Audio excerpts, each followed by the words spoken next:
नमस्कार दोस्तों, online job help में आपका स्वागत है। मैं हूं अंकित सर। आइए आज एक नया टॉपिक करते हैं, नरेशन। तो आइए दोस्तों, नरेशन की शुरुआत करते हैं। सबसे पहले मैं आपको ये बताता हूं कि नरेशन होता क्या है। भाई देखो, नरेशन होते हैं, जैसे कई बार आपके एग्जाम में आता है नरेट ए स्टोरी। तो नरेट का मीनिंग होता है, अगर हिंदी ट्रांसलेशन करके देखें तो, कि बताना किसी चीज़ को। ठीक है, तो नरेशन दो टाइप की होती है। एक तो अपने डायरेक्ट बोल दें, और एक आपने नाम भी सुना होगा इनडायरेक्ट। तो दोस्तों आइए दोनों बताता हूँ मैं आपको होते क्या हैं। देखिए भाई, डायरेक्ट नरेशन बोल दो या डायरेक्ट स्पीच बोल दो, इनडायरेक्ट स्पीच भी बोल देते हैं। ठीक है, तो सबसे पहले यही डिफ्रेंशिएट करता हूँ कि डायरेक्ट क्या होता है। जैसे फॉर एग्जांपल, सबसे पहले यही एग्जांपल ले लें अपन। Ram says I work hard, यहाँ पर हिंदी में लिखा भी गया है। जब कोई व्यक्ति किसी वक्ता के कहे हुए कथन को बिना किसी परिवर्तन के डायरेक्टली बोल देता है ना, डायरेक्टली, तो उसे बोलते हैं डायरेक्ट स्पीच। जैसे Ram says I work hard, जैसा सेंटेंस है ना, जैसा ओरिजिनल बंदे ने बोला था वही एज इट इज मैंने दिखा दिया, तो वो होता है डायरेक्ट स्पीच। इनडायरेक्ट क्या होता है? इनडायरेक्ट होता है जब हम अपने तरीके से उसे बोलते हैं ना, कुछ परिवर्तन करके। जैसा कि यहाँ पर लिखा हुआ है, जब कोई व्यक्ति किसी वक्ता के कथन को अपने शब्दों में कुछ जरूरी परिवर्तन करके सामने वाले दूसरे बंदे को बताता है, तो उसे बोलते हैं इनडायरेक्ट स्पीच। जैसे अपना ऊपर वाला ही एग्जांपल था, Ram says I work hard, इसका इनडायरेक्ट ये बन जाएगा, Ram says he works hard. कोई नहीं, अभी टेंशन मत लो, चेंज करना सिखाएंगे। ठीक है, तो इसका बन जाएगा Ram says that he works hard. तो ठीक है भाई, तो चेंज करना सीखते हैं कि चेंज कैसे किया जाता है। ये आप एटलीस्ट अब तक इतना तो समझ गए कि डायरेक्ट स्पीच और इनडायरेक्ट स्पीच में अंतर क्या होता है। आइए दोस्तों, अब सीखते हैं कि ये कैसे बदला जाता है। सबसे पहले करते हैं असर्टिव सेंटेंसेस। असर्टिव सेंटेंसेस में कैसे किया जाता है भाई? असर्टिव सेंटेंसेस में, तो असर्टिव सेंटेंसेस में ऐसा होता है, जैसे ये सेंटेंस है अपना, ही सेज आई वर्क हार्ड, तो ये डायरेक्ट है। अब इसका नीचे वाला देख लेते हैं जो इनडायरेक्ट बन गया, ही सेज। देखो भाई, दैट ही वर्क्स हार्ड बन गया। अब सबसे पहले रूल ही सीखते हैं कि रूल क्या है। असर्टिव सेंटेंसेस को डायरेक्ट से इनडायरेक्ट स्पीच में परिवर्तन करने के कुछ रूल्स हैं, आइए उन पर डिस्कशन करते हैं। देखिए दोस्तों, सबसे पहली बात जैसा कि यहाँ पर लिखी गई है, नंबर 1, कोमा एम इन्वर्टेड कोमास को हटाएं और कंजक्शन दैट का यूज करें। कोमा इन्वर्टेड कोमास को हटा दिया जाता है और उसकी जगह कंजक्शन दैट का यूज होता है, जैसा कि यहाँ पर कर रखा है। ही सेज इन्वर्टेड कोमा है, आई वर्क हार्ड, तो इनडायरेक्ट स्पीच बनाते टाइम क्या हो जाएगा, he says that he works hard. तो ये तो ठीक है, इन्वर्टेड कोमास को हटा के आप दैट यूज कर लेंगे, लेकिन आपको कुछ और भी चेंजेस करने होते हैं। वो क्या है, चलिए वो मैं आपको समझाता हूँ। प्रोनाउन का चेंज भी होता है। और भाई जैसे देखो, 3 पर्सन होते हैं, फर्स्ट पर्सन, सेकंड पर्सन और थर्ड पर्सन। ये आपको रूल याद रखना है, ये रूल आपको याद रखना है। ये सन 1 2 3। देखो दोस्तों, अगर फर्स्ट पर्सन है तो सब्जेक्ट के अकॉर्डिंग चेंज हो जाएगा, फर्स्ट पर्सन है तो सब्जेक्ट के अकॉर्डिंग, और अगर सेकंड पर्सन है तो भाई ऑब्जेक्ट के अकॉर्डिंग, और थर्ड पर्सन है तो नो चेंज। ये चीज़ आपको याद रखनी है। और एक दोस्तों, मैं एक और चीज़ बता देता हूँ। देखिए भाई, होता क्या है, जो ये बार वाली चीज़ है ना, जैसे हम देखिए ही सेज है, तो इसे तो बोलते हैं रिपोर्टिंग वर्ब, और जो ये इन्वर्टेड कोमास के अंदर होती है ना, इसे बोलते हैं रिपोर्टेड स्पीच। ये भी ध्यान में रखना, इतनी भी अंडरस्टैंडिंग होनी चाहिए आपको, थोड़ा सा मतलब नोमेनक्लेचर का पता होना चाहिए, नामकरण क्या नाम है किस चीज़ का। तो जो बाहर चीज़ होती है ये, इसे बोलते हैं रिपोर्टिंग वर्ब, और जो ये अंदर है इसे बोलते हैं भाई रिपोर्टेड स्पीच बोलते हैं। ठीक है, ये आप समझ गए। और ये भी समझ गए कि भाई होता क्या है, 3 पर्सन होते हैं, first person, second person, third person. अब प्रोनाउन कैसे चेंज करना है, सन 1 2 3 के हिसाब से चेंज करना है। अगर फर्स्ट पर्सन है तो सब्जेक्ट के हिसाब से चेंज करोगे, अगर सेकंड पर्सन है तो ऑब्जेक्ट के हिसाब से, थर्ड पर्सन है तो नो चेंज। आइए अब मैं आपको एग्जाम्पल के थ्रू इस बात को बताता हूँ। जैसा कि अपना पहला एग्जाम्पल है, he says I work hard, तो इसका इनडायरेक्ट स्पीच क्या बन गया, he says as it is. तो भाई ये देखो, इन्वर्टेड कोमा का क्या बन जाता है, इन्वर्टेड कोमा का बन जाता है दैट बन गया, तो यहाँ पर दैट आ गया। और भाई आई है अपना, देखो सेंटेंस में क्या है, सेंटेंस में आई है, ऊपर यहाँ पर आई है, तो आई क्या है, फर्स्ट पर्सन है। फर्स्ट पर्सन किसके हिसाब से चेंज होता है, सब्जेक्ट के हिसाब से चेंज होता है, तो बस। और यहाँ सब्जेक्ट कौन है, ही है, ठीक है, सब्जेक्ट कौन है, ही है, तो ही आ जाएगा इसमें, he says that he works hard. तो ठीक है भाई, इतना तो आप समझ गए।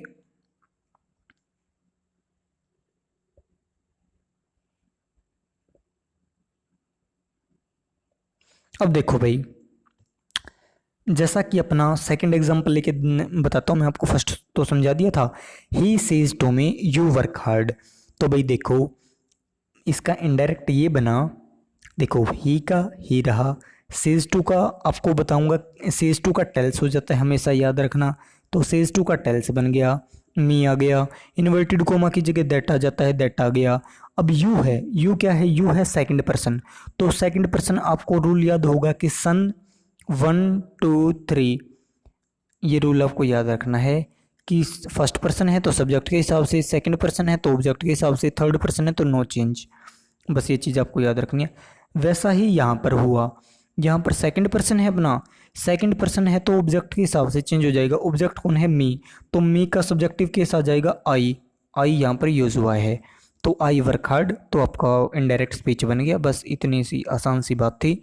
अब देखो भाई, अब क्या है, अब देखिए थर्ड एग्जाम्पल देखिए दोस्तों, he says to me she works hard. तो भाई देखो, ही सेज टू का टेल्स बन गया, he tells me that, inverted comma वगैरह का दैट आ गया, कंजक्शन दैट यूज हो गई। और भाई यहाँ पर है सी, सी होता है थर्ड पर्सन, तो थर्ड पर्सन मतलब नो चेंज, तो सी का सी ही आ गया और ये वर्क्स हार्ड आ गया, कोई दिक्कत नहीं। अभी आप टेंस के चेंज पर फोकस मत करो कि टेंस कैसे चेंज हुआ, वो चीज़ मैं बताने वाला हूँ, अब बस 2 मिनट वेट करो। चलिए अगले कंसेप्ट पर चलते हैं। अगला क्या है, अगली ये चीज़ है कि होता क्या है दोस्तों, देखो जैसे सी, ये अपना थर्ड वाला कर लेते हैं एक बार। देखो भाई, जैसे थर्ड वाला है अपना, तो से सेड को इनडायरेक्ट स्पीच में एज इट इज रखा जाता है। से या सेड अगर है तो एज इट इज रखा जाता है उन्हें, लेकिन से टू का टेल बना देते हैं, सेड टू का टोल्ड बना देते हैं। जैसे ये एग्जांपल देख लो, he says to me you work hard, तो इनडायरेक्ट स्पीच में टेल्स बना दिया, he tells me that I work hard. तो भाई देखो, तो इस बात को समझ गए ना, होता क्या है, से या सेड का, दोबारा बता रहा हूँ, से या सेड एज इट इज रहते हैं, से टू का टेल बन जाता है, सेड टू का टोल्ड बन जाता है।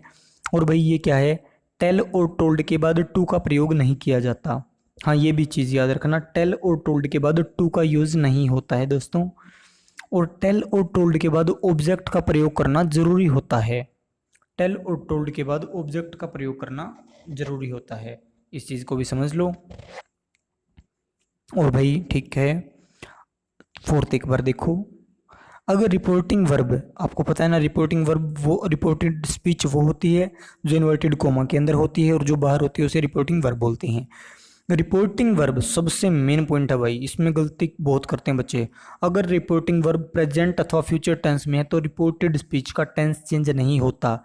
जैसे यहाँ पर ही सेज है, तो ये प्रेजेंट में है, तो अंदर का सेंटेंस, अंदर का टेंस चेंज नहीं हुआ, प्रेजेंट था, पहले भी प्रेजेंट था, इनडायरेक्ट में भी प्रेजेंट ही आया।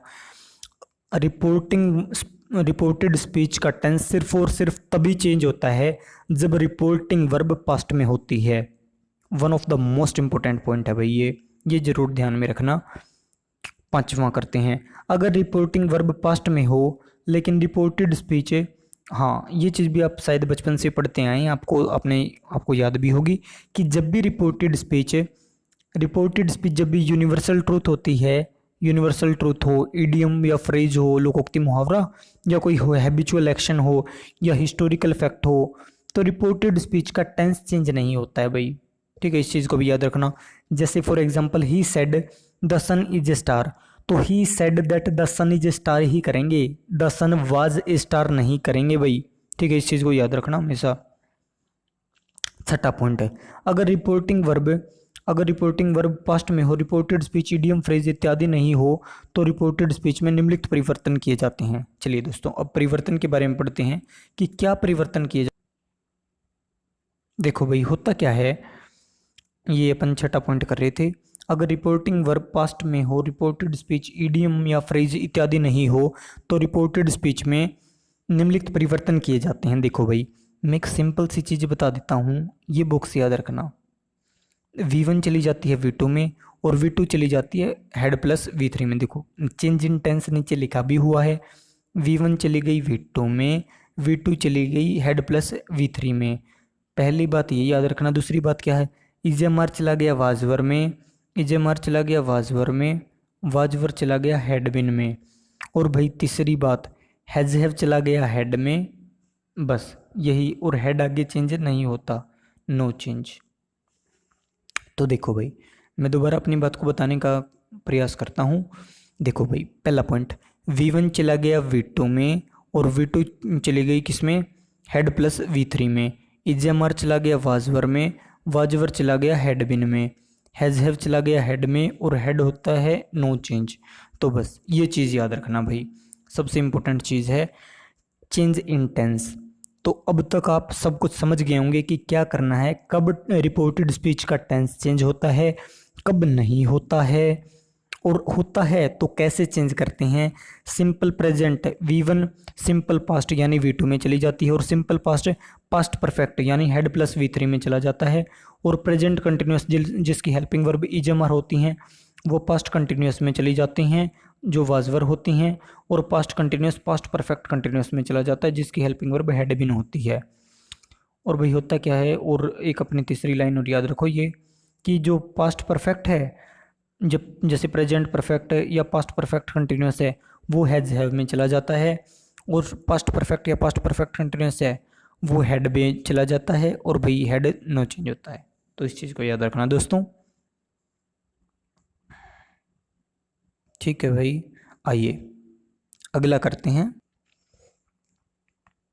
भाई, चेंज इन मॉडल्स। और देख लो चेंज इन मॉडल्स का क्या होता है, सेल विल शुड वुड में चले जाते हैं, में चला जाता है, माइट में चला जाता है, कैन चला जाता है, कुड में चला जाता है। तो इस चीज़ को भी हमेशा याद रखना भाई कि कौन सा किस में चला जाता है। तो ये आपको पता होगा, ये कोई बहुत ज़्यादा बड़ी बात नहीं है, लेकिन मैं फिर भी बता देता हूँ कि होता क्या है दोस्तों, change in time and place.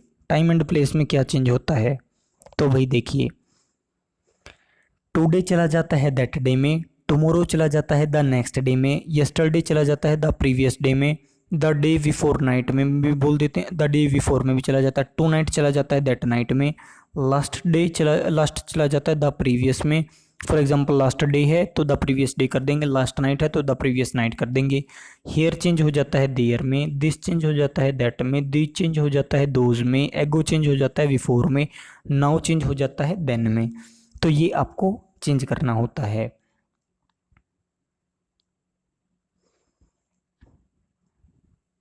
ठीक है दोस्तों, आइए एग्जाम्पल करते हैं कुछ। जैसे फर्स्ट एग्जाम्पल है, she said I can not help you at this time. She said I can not help you at this time, तो इसका इनडायरेक्ट कैसे बन जाएगा, सी सेड है भाई, इन्वर्टेड कोमा का कंजक्शन दैट आ जाएगी। आई के हिसाब से, आई है फर्स्ट पर्सन तो चेंज होगा, तो सन के हिसाब से सब्जेक्ट के हिसाब से चेंज होगा, फर्स्ट पर्सन सब्जेक्ट के हिसाब से चेंज हो जाता है, तो सी आ गया। और भाई सी आ गया, अब क्या है, कैन नोट का कुड नोट हो जाता है, कैन कुड में चेंज हो जाता है, कुड नोट हो गया। बाकी वही हेल्प में दिस का दैट हो गया, दिस टाइम का दैट टाइम हो गया। तो बस वही सिंपल सी बात है। और इसी तरह से दोस्तों अगला एग्जाम्पल है, चलो लेते हैं एक बार। Example 2, he said to me I shall come to next to meet you tomorrow. तो दोस्तों हुआ क्या, सेड टू टोल्ड में चला गया, इन्वर्टेड कोमा का दैट आ गया, आई है फर्स्ट पर्सन तो फर्स्ट पर्सन सब्जेक्ट के हिसाब से चेंज हो जाता है, तो ही आ गया प्रोनाउन, ये वुड आ गया हेल्पिंग वर्ब, ही के साथ वुड यूज होता है। तो भाई कम टू मीट में टुमारो का देन नेक्स्ट डे आ गया, बस वही चीज़ है। तो दोस्तों इस पार्ट में हमने असर्टिव पूरा कर लिया है। नेक्स्ट पार्ट में इंटेरोगेटिव की बात करेंगे और बचा हुआ सेकंड पार्ट में कंप्लीट ही कर देंगे। तो दोस्तों चैनल को सब्सक्राइब करना, वीडियो को लाइक एंड शेयर करना। थैंक यू आपका वीडियो देखने के लिए।